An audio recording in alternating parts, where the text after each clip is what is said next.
Blood in the Streets, Chapter 1, Kami Miyako. Blood dripped off the knife as Raymond Zarg Lawrenson drew it out of the heart of his latest victim.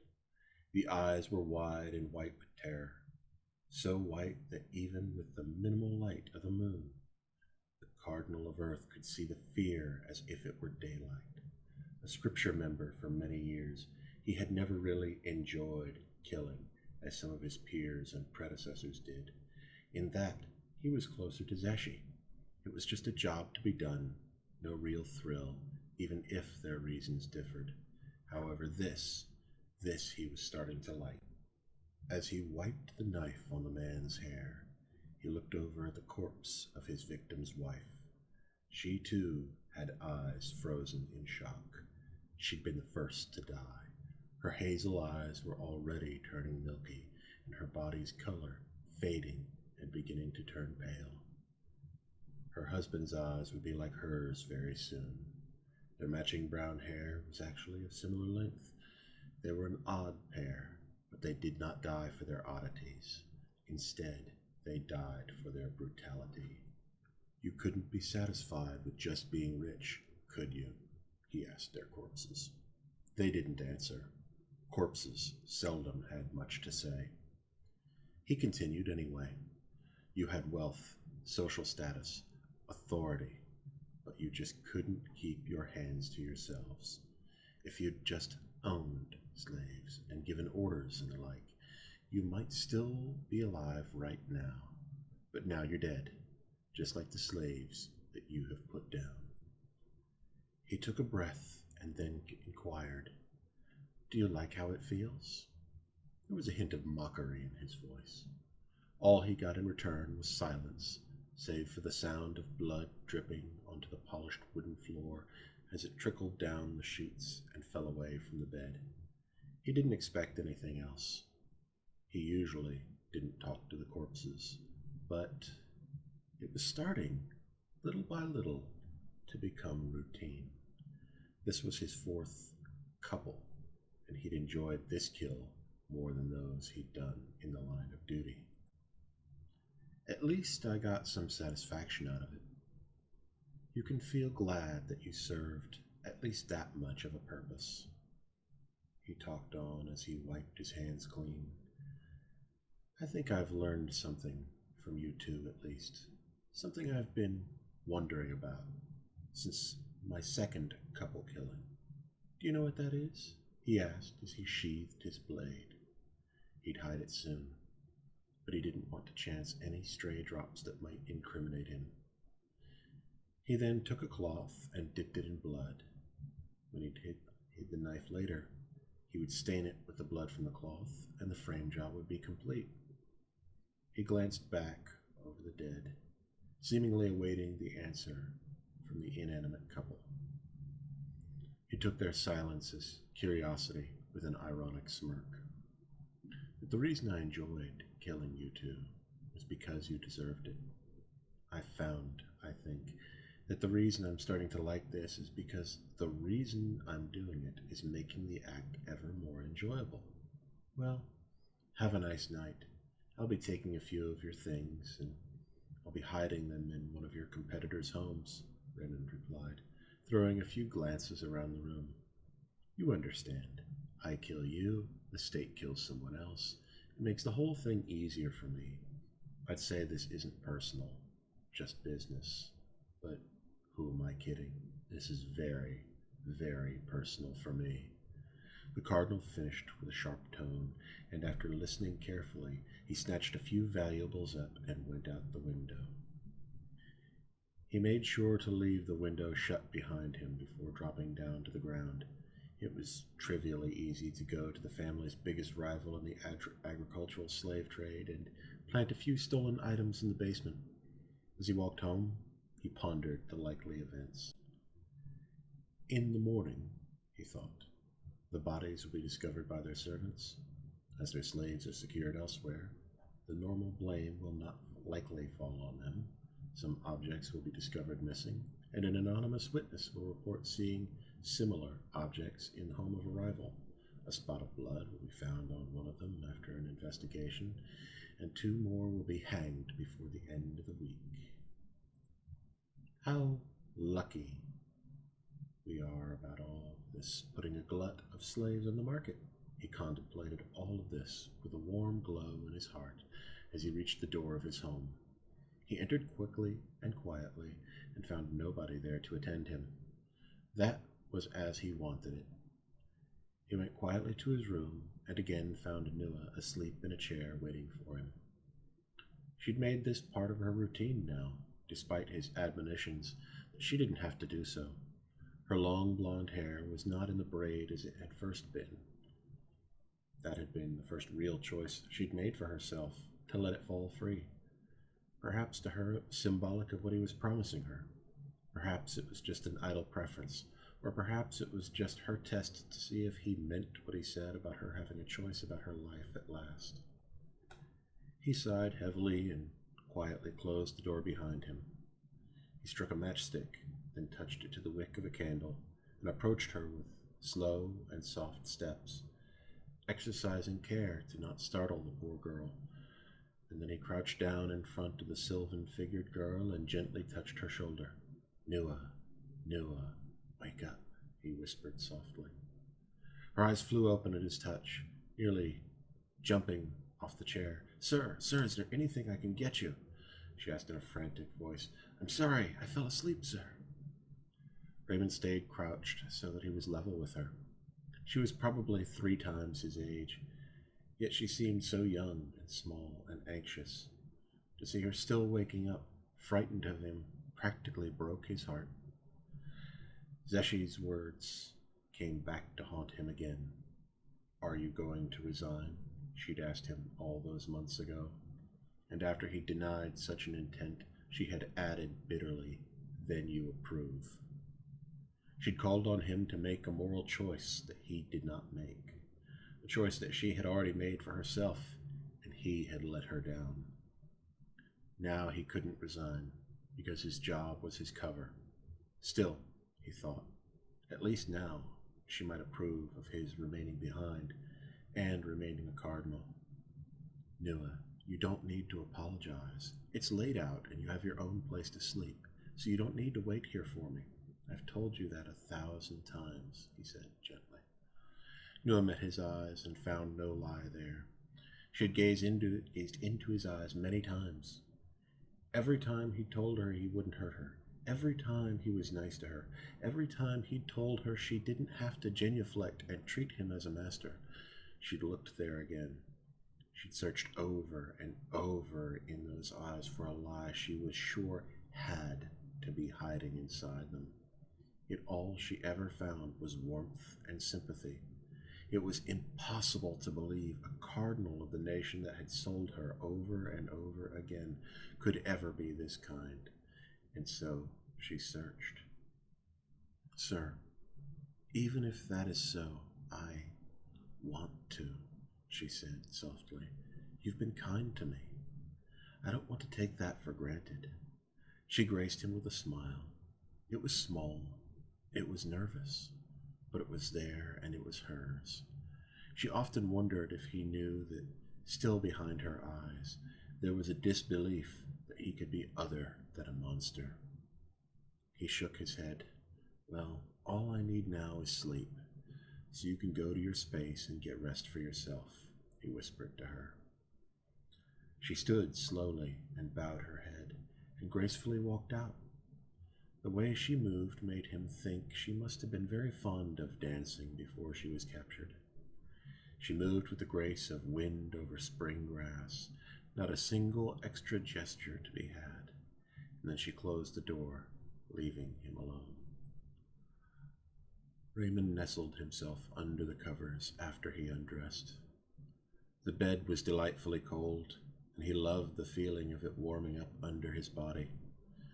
It brought almost as big a smile to his face as watching the bodies of his victims grow cold under his knife. It had been a long night, but a good one, and he slept like the dead that he had created until a knock came to his door and he saw Nilla's head poking in. The sun shone in from the window and caught her hair as if it were golden wheat. 5 more minutes, he mumbled groggily. Good night or not, it had been a late one. Sir, Cardinal Guinadine and Cardinal Berenice are here to see you, she said gently. Give them a good breakfast and me another hour's sleep. I'll see them after I've eaten, he said, with his words broken by a yawn as he rolled over, facing away from the door. Yes, sir, she said obediently, and closed the door quietly behind her. It felt like a mere minute had passed before Raymond felt the shaking on his body. He knew those delicate fingers immediately. It was Nilla again. Was it? He asked groggily. 5 more minutes, he said, and tried to roll away again. Sir, it's been an hour, as you said. The cardinals have eaten and are awaiting your company, Nilla said insistently. Damn, he mumbled, largely incoherently. Thank you, Nilla, he whispered. Tell them to come up in 5 minutes. I'll just get changed. Shall I assist you, sir? She asked with a blush. She'd made the offer so many times that he accepted that she would ask as just a matter of course. And again, as every time before, he refused her. No, Nilla, I'm not a child. I can dress myself, he said with a wry smile on his face. He always answered that way. She nodded obediently, grateful for not only his refusal, but for how he refused. It let them both pretend that it was a kind of infantilism that was being refused, and not the cruel salaciousness of forcing a slave girl to attend her owner's body. It was a shallow pretense, but it was another bit of kindness for which she was grateful, even if she was sure it would vanish eventually. In her quiet moments alone, at first she wondered if he preferred males, but gradually that thought was dispelled as she understood that he would simply not act on anyone living within his house whom he deemed powerless. This too mystified her then, and sometimes still did. Can he actually be good? She'd thought to herself over and over again, and time after time she denied it and convinced herself he was tricking her, waiting for her to relax before springing his true nature upon her. It's a trap, she repeated in her own mind, every time she thought something positive about him. But still, she was grateful for the game while it would last. The others, most of them now, believed he intended their freedom. Most of them believed he truly cared. The children now thought of him as a kind of uncle. When she closed the door behind her again, leaving him to dress as she waited for the minutes to pass outside his door before going to get the others, she thought about what she'd seen. The cardinal sitting in front of small children, teaching them letters and numbers, and reading something to them. It had been a wholly unexpected sight, and it almost convinced her then, simply because she hadn't been summoned. She'd gone to him to make him aware of the coming of Cardinal Guinadine. She shook her head. Almost tricked me then, but I won't be fooled. Not like the last time, she thought to herself. The minutes passed, and then she went down the stairs and bowed to the pair of guests. He awaits you in his quarters. If it pleases you, I will lead you to him, she said submissively, keeping her eyes and face turned down toward the floor. Not necessary. We know the way, Berenice said in a matronly voice, and proceeded toward the stairs, followed closely by Guinadine. When they were gone, Nilla went to the kitchen and began to clean up. Alone in his room with his fellow cardinals, who had become his co-conspirators, Raymond recounted the events of the previous evening. So, everything went smoothly then? Berenice remarked with a matronly smile that one would expect to see on a grandmother who was placing a freshly baked pie on a table for her grandchildren. It was so easy to forget that went well was not the baking of a pie, but ensuring that people would die. It did, Raymond said in a solemn voice. Good. I will have someone anonymously report seeing the burial of the murder weapon, Guinadine replied. I have a contact in the watch who I can make use of. He's got an elf mistress on the side. He'll work with me. A slave? Raymond asked, his voice a mix of doubt and anger. No, Guinadine answered, but then added, well, technically yes, but after some discreet observation inside the house, she does not wear anything indicating her slave status, and he treats her with affection. She uses furniture, has her own space, and he regularly brings her gifts. Some similarly discreet inquiry toward her by another of my servants shows that she's a fairly recent capture and sale. So as a result, she isn't jaded yet, and he has actually fallen in love with her, and she with him. Guinadine shook his head. I wonder how many times that has happened over the years, with nobody the wiser. Berenice frowned. It could still be a trap. Does he visit the brothels? Has he had others before her? Perhaps he has a habit of buying them, enjoying them for their novelty, then disposing of them when he grows bored. Her grim face and the very, very dark scenario she painted in a tired, angry voice spoke volumes of what her own investigations had occasionally found in their delicate search for allies. Guinadine, however, raised their hopes with a shake of his head. I thought about that. Before her, he had a wife, but she passed away near the start of the war. She was one of the earliest deaths. I pulled her record, and she died by accident at sea before landing in the southern Holy Kingdom. He put his glasses on and pulled out a sheaf of documents from a satchel. This elf woman was acquired as a captive around that time and sold a few weeks later here in Kamimiyako. He was the one to buy her, and after describing him at every brothel within walking radius of his house, nobody employed in any of them, at least out of the brothels that still stand, recognized him. Also, he has no other servants in his home, so his treatment of her in private seems to be genuine. His voice was almost a wonder as he lowered the documents to his lap with a shake of his head. Raymond and Berenice were both quiet as they let that settle in. When you questioned her, Raymond asked, did you find anything about the way she came to be physically involved with him? I did, Guinadine replied, almost offended in tone of voice. His wrinkled, grayish skin wrinkled even more when he frowned.